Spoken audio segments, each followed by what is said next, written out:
আপনার স্ত্রী যদি কোনো দোষ করে ফেলে, আপনার স্ত্রী যদি কোনো অন্যায় কাজ করে ফেলে, আপনার স্ত্রী যদি কোনো অপরাধ করে ফেলে, তখন আপনি আপনার স্ত্রীকে কখনো আপনার মায়ের সামনে কখনো আপনি শাসন করবেন না ভাইজান, কখনো শাসন করবেন না। অনেক সময় অনেক হাজব্যান্ড আছে, মানে অনেক স্বামী আছে মায়ের সামনে, অর্থাৎ যে বউয়ের শাশুড়ির সামনে, মায়ের সামনে বউকে শাসন করে।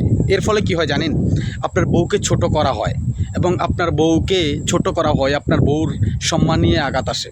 এখন প্রত্যেকটা মানুষের ব্যক্তিগত বা সম্মান থাকে ভাইজান, প্রত্যেকটা মানুষের ব্যক্তিগত সম্মান থাকে।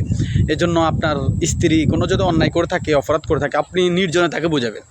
আর একটা জিনিস খেয়াল করবেন, আপনি তাকে বুঝিয়ে যতটুকু ভালো করতে পারবেন, শোধরাতে পারবেন, আপনি কিন্তু শাসন করে তারপরে আপনি অন্য মানুষের সামনে বকাঝকা করে আপনি কিন্তু আপনার স্ত্রীকে সোজা করতে পারবেন না, ঠিক আছে? এতটা বুঝাতে পারবেন না।